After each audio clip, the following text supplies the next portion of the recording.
Today I'm bringing you a tale of pure Scottish filth.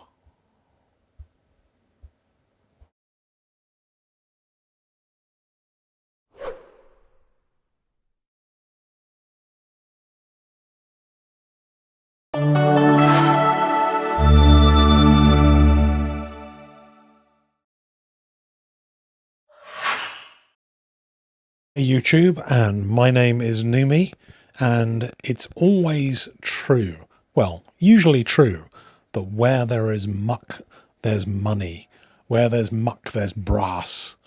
And I always remember my dad was a little bit of a hoarder himself. Maybe I get to take after him a tiny bit. I always remember going round his flat, and I was never allowed to move any of the piles of yellowing Daily Mails. He had a bit of a kind of OCD disorder, unfortunately, and which is only too common and a very, very unfortunate and disturbing medical mental problem to have. But today I want to tell you a real life story, a story that I read about online and which actually resulted in me making a purchase, which I'm going to show you in the second half of this video. So let's have a look at the story first. So this is about a load of gold coins, really, that the notice says they will be offered for sale on Tuesday by Perth-based Lindsay Burns and Company, one of Scotland's oldest family-run auctioneers.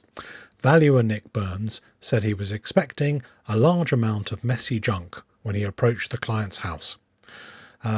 This was a client who had gone in to a home, wasn't able to cope at home anymore, and had been a bit of a hoarder. He told the courier, "We had been warned it was going to be a bit of a mess. We were advised to put on a face mask and to be aware there may be rats running around inside the property." There were piles and piles of boxes everywhere. It was something from the BBC's Britain's Biggest Hoarders. We had no indication there was anything valuable amongst the mess. There were around 20 boxes of coins found around the house, including a package commemorating the 500th anniversary of the first gold sovereign, worth around £2,000 alone. In hindsight, probably an undervalue, well, in fact, it went for about £3,500 plus 20% buyer's commission. Earrings and brooches found in an old box marked eggs are expected to sell for between 15 and 25,000. I think I saw some of those go on sale, and they were Cartier earrings and stuff like that, went for a large amount of money. So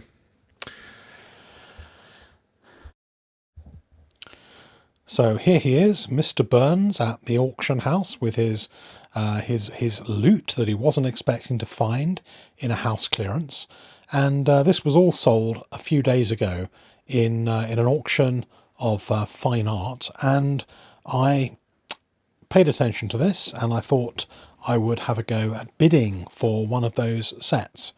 I've been after a set which I can grade and have a go at conserving and grading one of the 5 sovereign pieces. So I bid for them. A lot of them seem to go for way over what I was expecting. I mean, considering this auction had a 24% buyer's premium plus 3% for bidding on the saleroom.com, a large amount of money as a buyer's premium over the hammer price. And I was astonished by the level of bids and the level of interest. A 1989 500th anniversary 4-coin set, which is very, very much in demand at the moment, went for, I think, 3.7. Was it 3.7 plus 23% or 24% buyer's premium? I waited until a lot of the initial buyers had bought theirs, and then I made a bid for one of the last 2 that was being auctioned at these 4-coin sets. They had a 2006 and a 2007, and then the 89 was the very last one. I can't say I got this at a total bargain, but I think I got it at a fair price, which will let me spend the money on NGC to grade them. So it arrived in the office today, and very exciting. I have to say, a little bit smelly. It had that kind of musty odour, of something that had been in a pile of rubbish, and I kind of was a bit kind of nervous about about touching it with the smell. I did actually clean it later on with some air freshener or something like that, just to kind of wiped it all over. But I guess it arrived in tissue paper. I don't know whether the tissue paper was put on by the auction house or whether it was something that was around this guy's house. I don't know. But it was a very, very well packaged coin. But clearly this company has not done very much with coins, and so they didn't check out the obvious with these sets.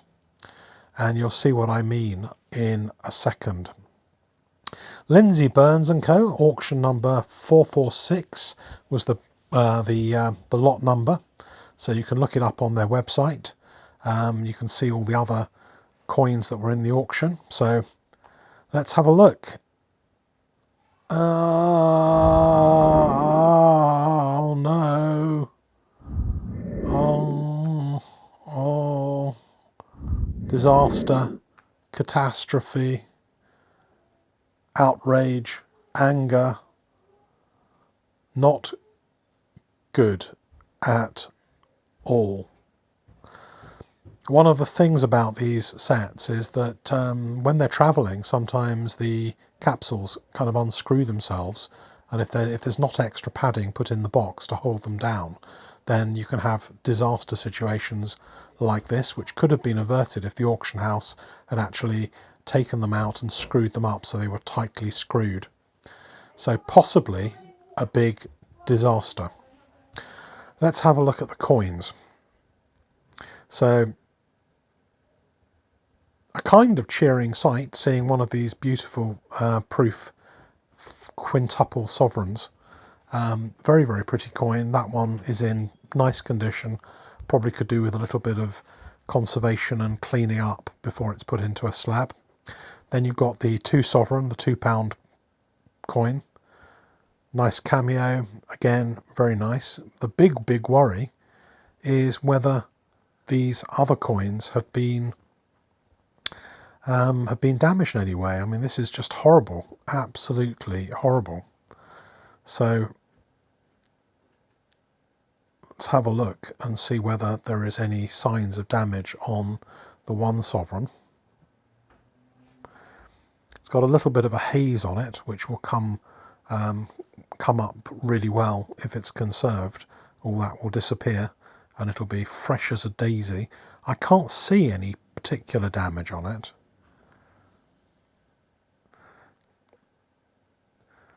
You can see that the capsules are kind of stuck in the velvet, so they need to be coaxed out, which is probably what happened. It just kind of twisted with the capsule sticking in the velvet.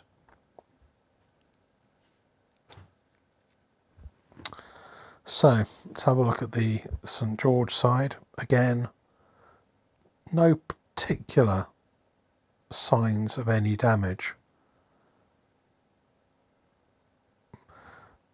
but that kind of haze over the coin. But that will be absolutely fine. I'm not worried about the haze at all. I'm worried about just physical damage caused by the capsule opening and in transit.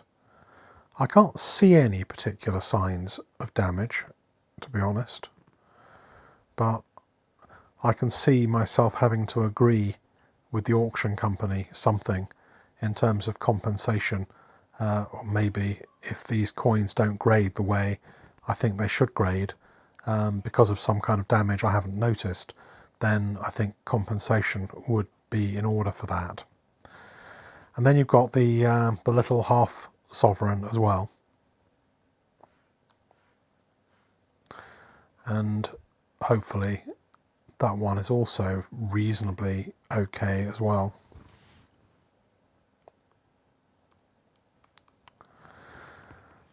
It's just such a crazy thing to happen, but at least it happened to some of the lower denomination ones, not the big one. So I guess that's some small kind of thing, but it wasn't really necessary because this could have been checked much better before it was packaged up. Can't see any particular signs of damage on that one either. Looks okay on that side.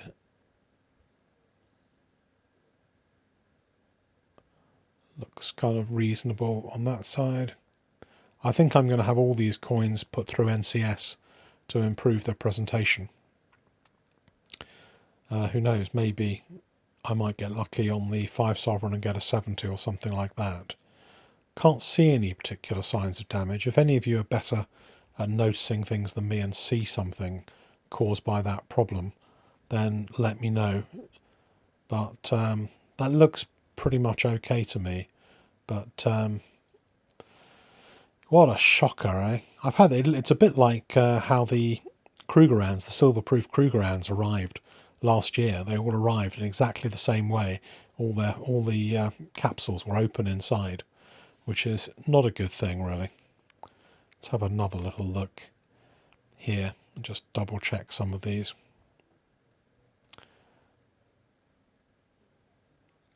It's the big 5 sovereign. Looks pretty good.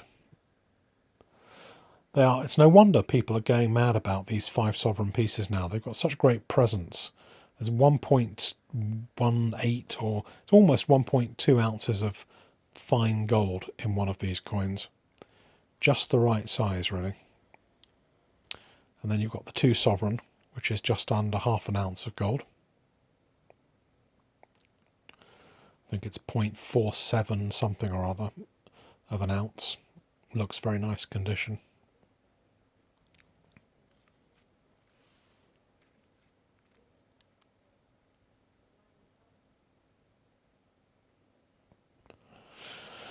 So no particular signs of damage on that one. That will be fine.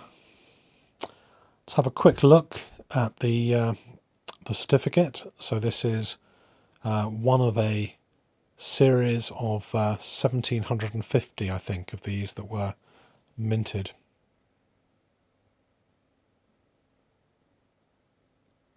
$1,750 4-coin gold proof collections. So there are 1,750 maximum of the 5 sovereign pieces.